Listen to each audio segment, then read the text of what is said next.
법률가인 피청구인이 한 번만이라도 이 판결을 제대로 읽어보았다면 아마 가짜 투표 주장이라는 것이 얼마나 근거 없는지 쉽게 알 수 있었을 것입니다. 피청구인이 말하는 칼에 찔려 사망한 시신은 어디에서도 발견되지 않았습니다.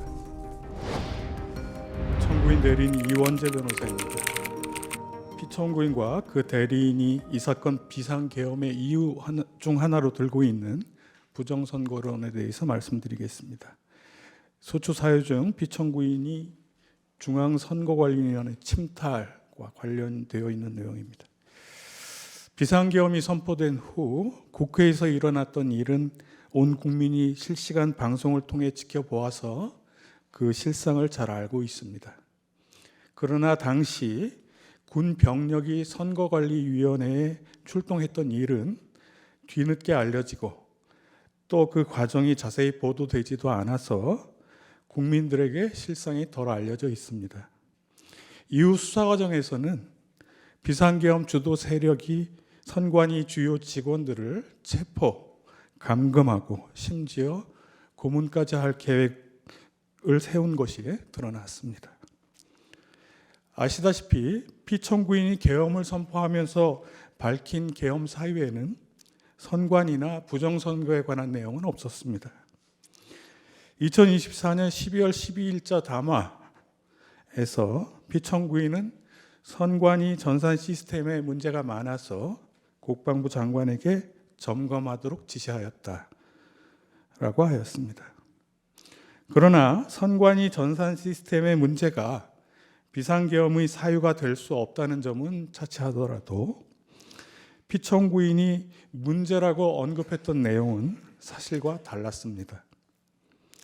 담화에서 피청구인은 2023년 하반기에 국정원이 정보 유출과 전산 시스템 안정성을 점검하고자 하는 것을 선거관리위원회가 완강히 거부하였다. 보안 점검을 받게 된 후에도 전체 시스템 장비의 일부만 점검에 응하고 나머지는 불응하였다고 하였습니다. 그러나 2023년은 물론 그 이전이나 그 이후에도 국정원이 선관위에 보안 점검을 요구하거나 선관위가 보안 점검을 거부한 일은 없었습니다.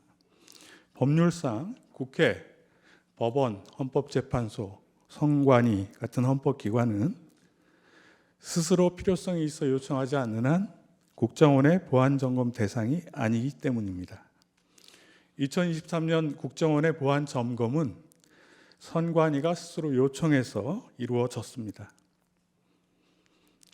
보안 점검을 받을 때 선관위는 전체 보유 장비에 대한 접근 권한을 국정원에 부여했습니다. 다만 국정원이 시간 제약 등으로 해서 선거 시스템과 관련한 중요 전산 장비 위주로 선정해서 일부만 점검하였던 것인데 이걸 두고 선관위가 장비 일부분만 점검에 응하고 나머지는 불응하였다라고 하는 것은 사실을 왜곡하는 주장입니다. 또 그 담화에서 피청구인은 국정원 직원이 해킹을 시도하자 얼마든지 데이터 조작이 가능하였고 방화벽도 사실상 없는 것이나 마찬가지였다라고 하였습니다. 그러나 당시 보안 점검은 부정선거 방지를 위한 각종 법적, 제도적 장치를 배제하고 기술적 부분에 한정해서 실시되었습니다. 또 기술적인 부분의 모의 해킹도 선관위가 국정원의 시스템 정보와 접속 관리자 테스트 계정을 미리 제공하고 침입 탐지 차단 등 자체 보안 시스템을 완전히 적용하지 않은 상태에서 진행되었습니다. 이런 조건을 무시하고 얼마든지 데이터 조작이 가능하였고 방화벽도 사실상 없는 것이나 마찬가지였다라고 하는 것은 지나친 확대 해석입니다.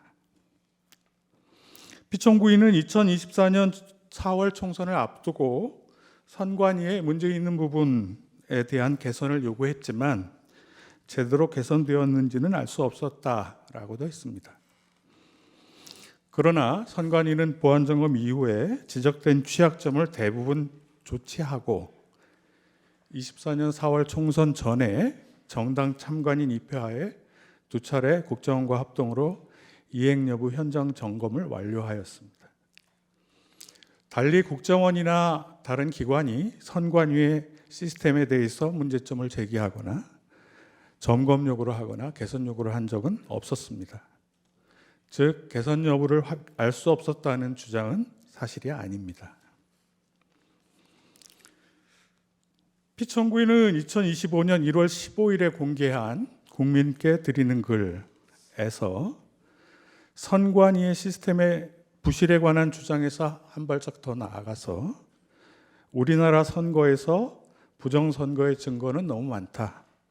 선거소송의 투표함 검표에서 엄청난 가짜 투표지가 발견되었다는 등 부정선거 주장까지 하였습니다. 그러나 과거 여러 차례 선거소송 재검표에서 정규 투표지가 아닌 가짜 투표지는 발견된 적이 없습니다.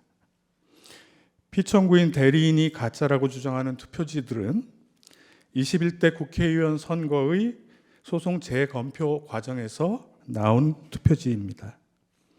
이에 관해서 대법원은 상세한 조사와 검증을 거쳐서 해당 투표지는 별 문제가 없거나 사소한 실수, 단순한 기계적 오류에 의한 것이어서 부정선거의 증거가 될 수 없다고 판결했습니다. 법률가인 피청구인이 한 번만이라도 이 판결을 제대로 읽어보았다면 아마 가짜 투표지 주장이라는 것이 얼마나 근거 없는지 쉽게 알 수 있었을 것입니다. 판결이 아니더라도 이 투표지들이 누군가 부정선거를 목적으로 투입한 가짜 투표지라면 특정 후보에게 유리한 투표지였을 것입니다. 그러나 가짜 투표지 주장을 하는 어느 누구도 그 투표지가 누구한테 유리했나 하는 그런 내용은 전혀 말을 하지 않고 있습니다. 그 투표지들이 특정 후보에게 유리한 내용이 아니었기 때문입니다. 피청구인이 말하는 칼에 찔려 사망한 시신은 어디에서도 발견되지 않았습니다. 우리나라의 투 개표는 수많은 사무원과 관계 공무원, 공공기관 직원, 참관인 등이 참여한 가운데 실물투표 또 공개 수작업 개표 방식으로 진행되고 사후에도 실물투표지를 통해 개표 결과를 검증할 수 있습니다. 그 과정에서 정보 시스템이나 기계 장치는 보조수단으로 사용됩니다. 투개표 과정에 한 번이라도 참여해 본 사람이라면 현실에서 누군가 가짜 투표지를 투입하거나 투개표 데이터를 조작하는 것은 사실상 불가능하다라는 것을 잘 알 것입니다.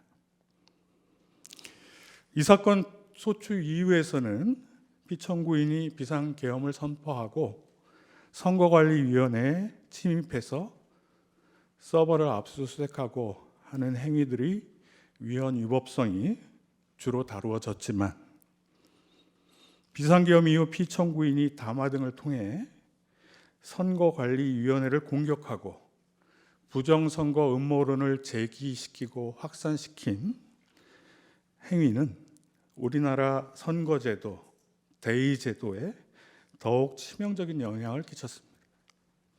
또 선거관리위원회와 선거 시스템의 신뢰성을 크게 훼손시켰습니다. 부디 피청구인이 주장하는 부정선거 음모론이 얼마나 근거 없는 것인지를 제대로 판단하셔서 우리나라 선거제도와 대의제도의 신뢰성 그리고 선거관리위원회와 수많은 투개표 사무원, 참관인들의 명예와 자긍심을 회복시켜 주시기 바랍니다. 감사합니다.